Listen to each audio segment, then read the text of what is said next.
introduce you're a Muslim that does not practice. Well, I know that you said it in one of your last videos, so I follow you. I'm not a very religious person. Are you? Yeah, so hi everybody. So I'm one of 2 million non-Jewish people in Israel. I lived my whole life in Israel, first 20 years. Oh, 20 years. And then I came to the US for college. And then I've just been traveling the world since then. And now I live in New York. So, and you feel like your connection with Israel is strong, or how do you feel about that? Look, I think a lot of us wish we were born with blonde hair and blue eyes in Denmark. You know, I mean, it's like, Switzerland. or Switzerland, like a place that nobody hates. And I think being born with Israel is actually a blessing in disguise.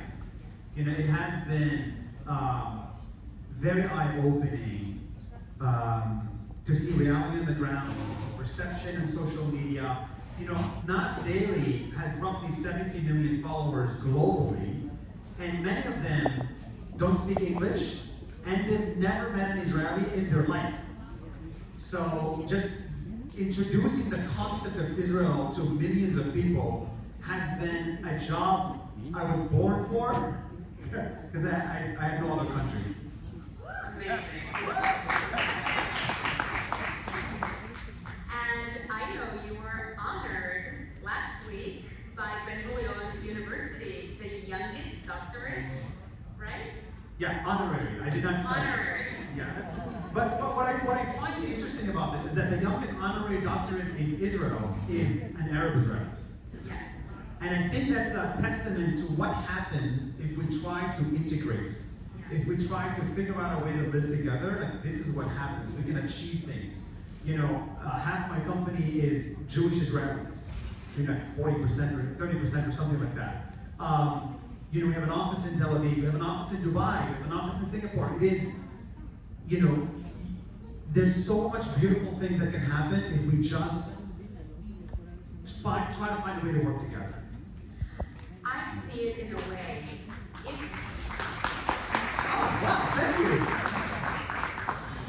The fact that it's so important for a huge, large university like Ben-Gurion to honor you shows the deep needs and wants, how we want to honor people that are creating peace and trying to create peace in the world.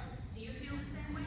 Yeah, my unfortunate, honest opinion, and we're being very honest here.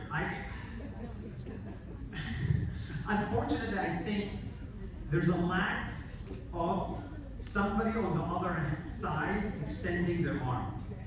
Unfortunately. And I think, like, if you go to Egypt, there's not a whole lot of people extending their hand saying, I want to do business with Israel. And same in Libya, same in, Tunisia.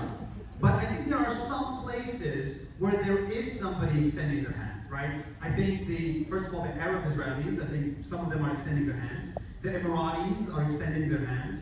The Saudi Arabians soon will extend their hands. The Bahrainis are extending their hands. Some Moroccans. So I think if you look at the right spots, there are enough people who are extending their hands saying, I want to do business together. I want to trade with you. Give me your cybersecurity startup. I need it. And going deeper down, do you believe there could be peace? And if, how? So let's talk about inside Israel. Inside Israel, which is a crazy statistic, I spent 18 years in Israel and I've had 0 Jewish friends. My first ever Jewish Israeli friend I made at Harvard in Boston when I went to college. Can you imagine that? No. I think that's crazy. So I think it should all start with like, all right, like we gotta find a way to integrate. Like Arab Israelis, you know, like my school has 0 Jews. 500 people, 0 Jews inside Israel. I need 50% of my classmates to be Jewish. That's number one. And I need to give other Jewish students some Arab classmates. Number 2 is the army. It makes no sense that only a section of Israel goes to the army and other section does not. We should just all participate in the country we're born under. Simple as that. So I just think these 2 very simple things.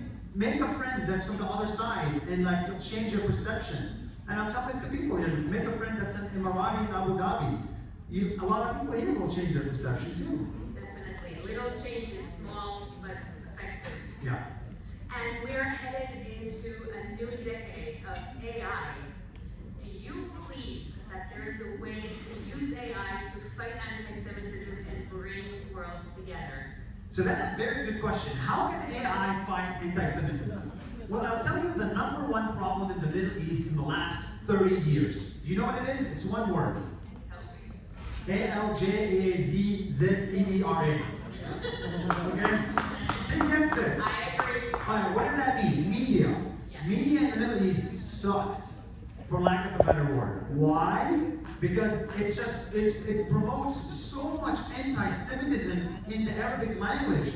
That's all you see on TV and on social media. So how can AI do that? Well, it used to cost $200 million a year to build Al Jazeera. And if you have a lot of money, you can fund it forever.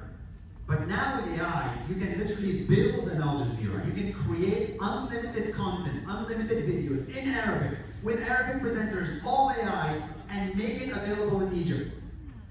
Somebody needs to do this here. You know, me? Well, I'm doing something similar, but I think that's the opportunity, is to be able to change perception in many countries around the world without TV and without hiring people. That's amazing. Well, every single goal you ever tried to achieve, you did. So I am going to challenge you and try and do this. Everyone here will agree, right? Yeah. Okay, guys. You can't just give me the dirty job. We have your next startup. There's no money in media. Well, you'll bring global peace. Isn't that better? Yes, that's better. I need to find a way to pay the rent in Midtown. We'll work together. We'll open a non-profit. Thank you.